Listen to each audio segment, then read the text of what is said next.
Okay. Okay, so this is Ryan. Hello. Ryan is Juan's sister's husband. You have 2 kids, 2, yes. and you've got another one coming on the way. Correct. So I've been telling this story for the last, I don't know, 4 weeks at the fucking farmers markets about the last time I saw you right here in this venue. You told me at least 15 times how once you figured out your tolerance level with smoking pot, that when you lowered it, it changed your life, right? Uh-huh. Tell the story, dude. Go ahead.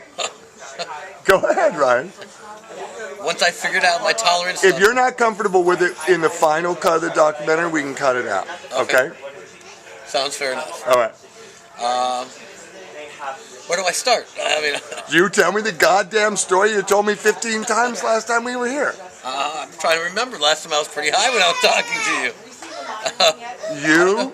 I had been smoking. You had this revelation. Right. I've been smoking for over 21 years. There you go.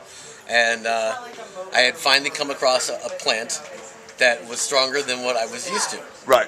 And although I had loved the way it looked, smelled, tasted, I had kept smoking it and smoking it. That's right, because you found it through a guy that you know. I've been dealing with the same person for 10 years. Right. He's an owner of 3 collectives. Right. And I get everything that he does not want. It's stuff that he thinks is deems so good. Right. He doesn't put This on the is shelf. his special blend. That's This is right. what he keeps for him and his close friends. That's right. So I get this upper echelon stuff, and this one pot, gorgeous. Love the way it looked. Matter of fact, I think I have a piece of it on me if you want to take a picture of it. Yeah, bring it out. Okay. Well, we should bring it out another area. The kids are walking back and forth. You just hold it in your hand discreetly. Well, it's not too hard to do. I'm not sure. I'll show it to you. We'll do that on a separate showing. Yeah. But it had been to the point where every time that I had enjoyed this plant, I would, and I had a little alcohol and enjoyed the plant, I would be blacking out. That's right. Now, you were blacking out. It's not that I would black out. I would still be here and I'd be talking and very functional, but my memory would stop. That's right. It's like a tape recorder. That's right. Would hit the stop button. Right. So I'd still be moving, talking. The next. But I could never remember or recall a single event that happened throughout that. Right. That's right. And it took me about 2 months to realize that the combination of the alcohol with this plant was what was creating this. Right. So at that point, I decided, let me do a litmus test and try another plant with the alcohol. Right. And I realized, okay.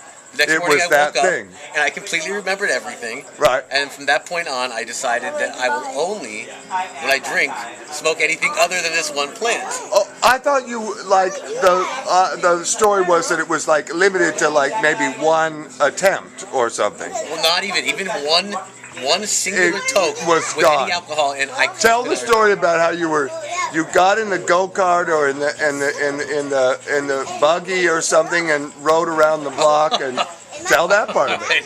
Yeah. So this night we were with my little brother was there. And his name? His name is Junior. Yeah. Rosario. That's right. With my older daughter Leah. So and this her is boyfriend. Junior is Juan's full brother. Half brother. Half brother. That's right. Different father. Right. Same mother. Right. And my older daughter, and her boyfriend was there. And your older daughter's name is? Leah. And Leah, by the way, last year did the stupidest damn thing in the world for kids. Got in their car with some goofball who smashed the shit out of the car and messed up her back, and that was another whole story. Now, luckily, they were in a Porsche Cayenne that had rollover bars, or she wouldn't be here today to talk about it. There you go. So that was a fortunate event. There you go. Fortunate story. Yeah. But back to the point, I had drank, and then I had enjoyed this plant. My 5-year-old has a little electronic bike, and we ended up taking the bike, going around the block. I'm yelling and hollering. My older daughter's boyfriend had his skateboard, was holding on to the back, riding while I was tugging him around. Right. And Junior was running next to me down the street, screaming and hollering as we did a whole lap all the way around the block back to the house. But the thing is, the fact that you could tell me that story means that you had to remember it, right? No, I did not remember a single thing.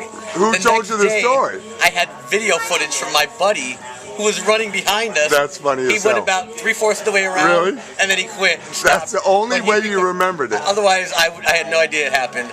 It's pretty embarrassing that it actually did happen. But luckily, I had footage where I saw myself screaming and rocking my hand and fist pumping all the way around the block on a 5-year-old's little electronic motorbike. So yeah, pretty embarrassing, but it happened. I got to see the footage all by myself. There we go, kids. There we go. This is Ryan's story. I've been Locked and telling loaded, it, locked and and now loaded. it's good to hear him say it in first person because I've been telling the truncated version at the farmer's market Oh, yeah. for the last 4 weeks. Well, it's a story that's hard to believe, but when you see it happen and you see yourself making an ass of yourself like that, it's What's Telltale. what's the first initial of your last name, Ryan? L. L. This is Ryan L. And this is where we're at, dudes. There you go. Ciao, babies. Take care.